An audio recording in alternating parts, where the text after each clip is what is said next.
जय हिंद। नमस्कार दोस्तों आपका बहुत बहुत स्वागत है। दोस्तों आज की ये वीडियो क्लिप बहुत अच्छी है, इसको अंत तक देखें। वीडियो को लाइक शेयर करें और चैनल को सब्सक्राइब भी करें। इस वीडियो में भारत पाकिस्तान के पैनलिस्ट आमने सामने हैं और भारत के पैनलिस्ट में मुख्यतः आदरणीय GD बख्शी सर, रमणीक मान जी, गौरव आर्या जी और सुबीर खान ने पाकिस्तान के कमर चीमा, आरजू काजमी वगैरह इन पैनलिस्ट को बताया कि पाकिस्तान का कितना घटिया रवैया है, कितना घटिया देश है और पाकिस्तान तो कहीं बोलने लायक ही नहीं है और उसको भारत के आंतरिक मामलों में दखल नहीं देना चाहिए। वो खुद टूट रहा है, वहाँ पर अलग सिंधु देश की मांग हो रही है, बलूचिस्तान अलग होना चाह रहा है। तो इसी बारे में ये डिबेट है। डिबेट बहुत अच्छी है। इस डिस्कशन को आप लास्ट तक देखें और वीडियो को लाइक शेयर करें, चैनल को सब्सक्राइब भी करें। जय हिंद। मान साहब, मैं आपसे जानना चाहता हूं कि जो इंसान दूसरों के लिए कांटे बोता है, क्या उसके लिए भी कांटे तैयार रहते हैं? क्या ये किस्मत का खेल है सर? देखिए मेजर गौरव, आपको पता है कि कहते हैं कि बबूल बोओगे तो आम कहां से पाओगे।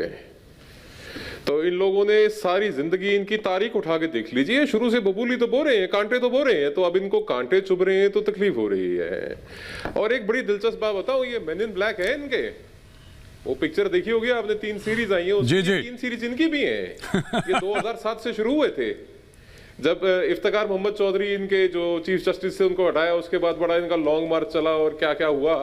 ये थोड़े दिन पहले इन्होंने लाहौर में एक हड़ताल करी, मुल्तान में हड़ताल करी। लाहौर में तो पंजाब इंस्टीट्यूट ऑफ कार्डियोलॉजी में 3-4 मरीज इनके फौत हो गए थे, इनकी डेथ हो गई थी, क्योंकि ये वकील जो है इनके वो जबरदस्ती बंद करवा रहे थे। और आपने वो तस्वीर देखी होगी इनके मैन इन ब्लैक की, वो निकाला डबचों के अंदर रिवॉल्वर और वो शटर डाउन करवा रहे थे। ये सब पाकिस्तान में चलता है साहब। ये तो इन्होंने बबूल तो बोए हैं, इन्होंने कांटे तो बोए हैं। इनके मैन इन ब्लैक जो है वो सड़कों पे आ गए साहब। और जो इनके मिनाला साहब हैं, जो इनके पाकिस्तान में इस्लामाबाद हाई कोर्ट के चीफ जस्टिस हैं, उनके चैम्बर में घुसे, आपने सही कहा, वो थोड़ा सा बेल्ट उनकी टाइट थी, नहीं तो पतलून तो पक्का उतर गई थी। तो इनके तो ये हालात हैं कि यहाँ पे जुडिशरी, ह्यूमन राइट्स कुछ नहीं है साहब।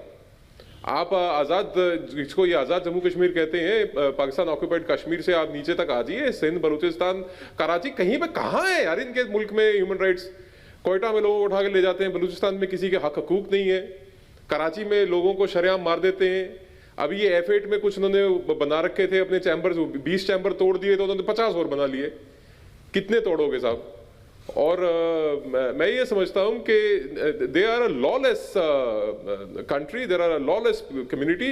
इन लोगों को ये समझ में नहीं आता कि जब आप दूसरों के लिए इस तरीके की कोशिशें करते हैं कि साहब, अच्छा एक वो क्या, एक ये कह रहे थे कि किला फतेह कर लिया और स्टैब्ड इन दी हार्ट। जी जी जी। भैया वो 5 मिनट के लिए कोई झंडा दाएं बाएं का उठा के उन्होंने लगा दिया, तिरंगा थोड़ा हटा वहां से।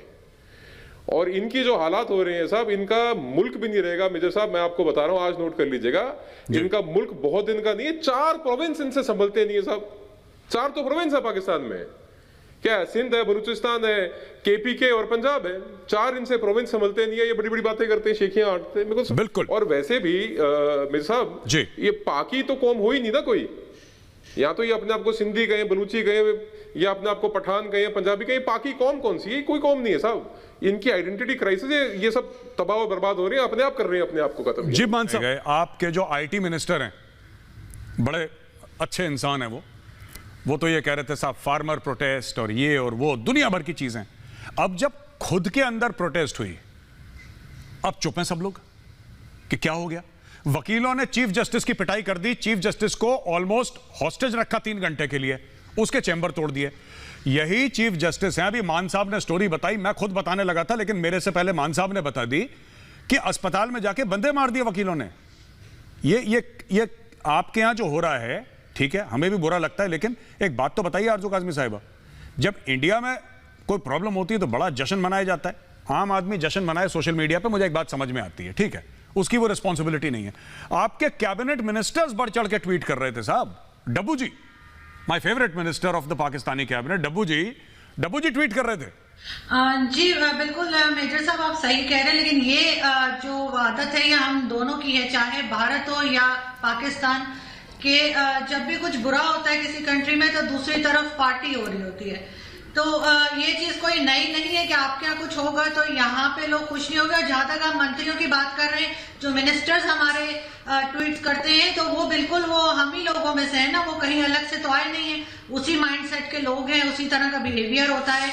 और जहां तक वकीलों की बात है, तो जब तो मुमताज कादरी को जिस वक्त इन वकीलों ने कंधे पे बिठाया था और फूल निछावर किए थे उसके ऊपर सलमान तासीर साहब को शहीद कर देने पर, तो मेरी नजरों से तो ये उस दिन ही गिर गए थे। अब ये कुछ भी करे मुझे हैरत नहीं होती, क्योंकि अगर जिस मुल्क में लॉयर्स और डॉक्टर्स और इस तरह के लोग अगर इस हरकतों पे उतर आए कि आप उनके ऊपर भी भरोसा करना छोड़ दें कि किस तरह के लोगों को ये सपोर्ट करते हैं और किस तरह की ये एक्टिविटीज में इन्वॉल्व होते हैं, तो उनसे क्या उम्मीद की जा सकती है। बाकी ऐसा नहीं होना चाहिए कि अगर भारत में कुछ गलत हो रहा है तो यहाँ पे खुश हो, और अगर हमारे यहाँ कुछ गलत हो रहा है, जो कि लॉयर्स की बात हो या किसी की भी, तो आप लोगों के अभी बहुत दफा लोग खुश हो रहे होते हैं, सो स्टेटमेंट्स आई होती हैं और लोग खुशी मना रहे होते हैं ये सोचे बगैर कि ये चीज हमारे साथ भी हो सकती है, क्योंकि एक ही जैसे लोग हैं, एक ही जगह से निकलकर इस तरफ आए हैं। तो ऐसा नहीं है कि हमारी आदतें या हमारे बिहेवियर जो है वो डिफरेंट होंगे, हम एक ही बिहेवियर रखते हैं। और यही चीज आपके यहाँ के भी कोई लॉयर्स, आपके यहाँ के भी डॉक्टर्स, स्टूडेंट्स कोई भी कर सकते हैं जो हमारे यहाँ हो रहा है। इसलिए इस पे पार्टी करने के बजाय आपको इस पे अफसोस होना चाहिए कि जो कुछ भी हो रहा है, लेकिन आपके यहाँ भी जो हम चीजें पॉइंट आउट करते हैं, हमारे पैनलिस्ट भी करते हैं अक्सर, तो वो जरूरी नहीं है कि वो गलत ही आपको बता रहे हो। जी। बहुत बार आपका कोई दुश्मन आप समझ लें या ना समझे पड़ोसी, लेकिन आपको सही बात बताता है, तो पाकिस्तान को भी सुनना चाहिए कि फितरत होती है किसी मुल्क की कि ना वो चैन से जिएंगे, ना किसी को चैन से जीने देंगे। That is the biggest problem with Pakistan. देखिए, अगर केवल हिंदुस्तान का मामला होता कि हम ही रोते रहते, हम ही गाली गलौज इनके साथ करते रहते, तो चलो समझ सकते हैं कि साहब कुछ गलती हमारी होगी, कुछ गलती इनकी होगी। लेकिन साहब ये आप अफगानिस्तान में जाइए, वहां की सरकार से पूछिए क्या ख्याल है पाकिस्तान के बारे में। वो परेशान हैं, सबसे बड़ी जहमत है कि वो पाकिस्तान के पड़ोसी हैं। अभी ईरान ने इनके खिलाफ एक सर्जिकल स्ट्राइक की, वो ईरान के 2 IRG के फौजी जो पकड़े हुए थे उनको छुड़ा के लाए, इनके लोगों ने फायर फोर किया, वो 8-10 मार मूर के आ गए इनके, वो इनसे परेशान हैं।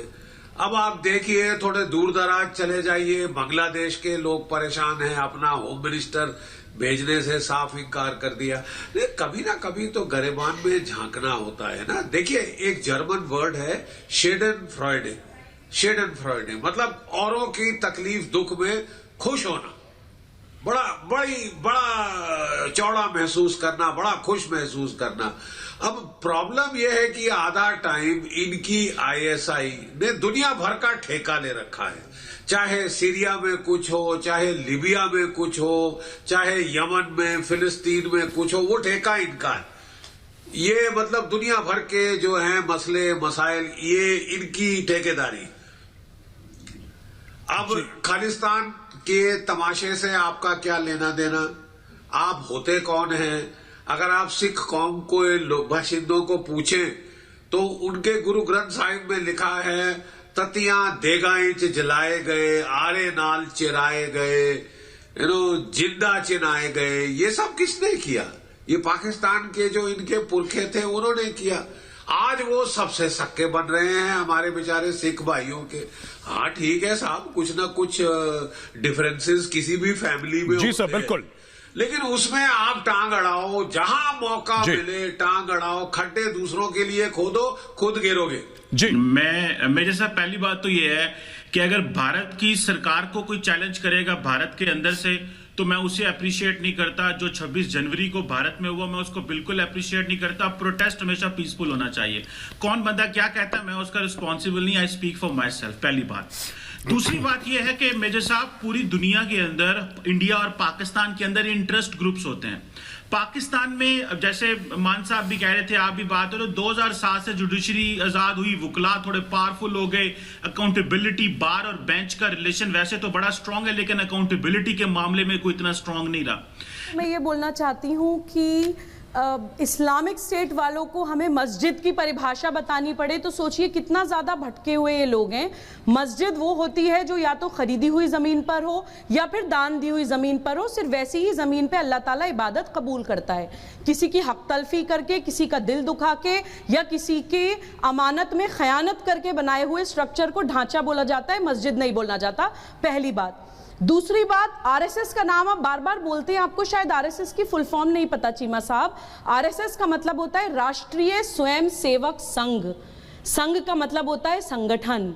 अपने राष्ट्र के लिए जो सेल्फ मोटिवेटेड होते हैं और स्वयं आगे आकर देश के लिए मरने मिटने को तैयार होते हैं, वो है हमारे देश के स्वयं सेवक। तो उनको किसी भी रैडिकल माइंडसेट से कंपेयर करना, मुझे लगता है कि आसमान और पाताल का कंपैरिजन है। जमीन और आसमान का भी फर्क नहीं है, आसमान और पाताल का डिफरेंस है। दूसरी बात, एक बहुत अहम बात मैं बोलना चाहती हूं कि देखिए, मुझे लगता है कि हमारे भारत की जल, थल और वायु सेना इन लोगों से लड़ने के लिए तो काफी है, इनको धूल चटाने के लिए। मैं हमेशा इनको मॉरल साइंस का लेसन देती हूं। देखिए, कभी वकील प्रोटेस्ट करते हैं, कभी पायलट्स को बोला जाता है कि फर्जी पायलट हैं, कभी इनके डॉक्टर्स की डिग्री डी रिकॉग्नाइज होती है, कभी आपस में फिरकेबाजी में एक दूसरे को काटते हैं। ये वही वाली बात है कि बोया पेड़ बबूल का तो आम कहां से होए। आपने जब एक देश को तोड़ा, बांटा, तो आपके साथ यही होना है। आप एक और मैं लाइव एग्जांपल देना चाहती हूँ, गौरव जी, बोलना बहुत जरूरी है। इनके एक जनरल टिक्का खान थे, हम लोग कार्मिक थ्योरी में बिलीव करते हैं। इनके जनरल टिक्का खान ने, जहां आज की तारीख में बांग्लादेश है, एक टाइम पे पाकिस्तान हुआ करता था, वहां पे हजारों लाखों की तादाद में महिलाओं के साथ बलात्कार करवाए थे, ये बोलकर कि आपकी नस्लें मैं बदल दूंगा। वही कारण है कि हमारी एक महिला प्रधानमंत्री ने ही इनके देश के टुकड़े करके बांग्लादेश बनाया। ये इन्हें कार्मिक सजा मिली है, ये इन्हें डिवाइन लेसन मिला है। दूसरों को तोड़ के आपने अपना देश बनाया, इसलिए आज पाकिस्तान कहीं बचा ही नहीं है। कोई सिंधी है, कोई बलूच है, कोई पंजाबी है, कहां है Pakistan? Pakistan does not exist as a country.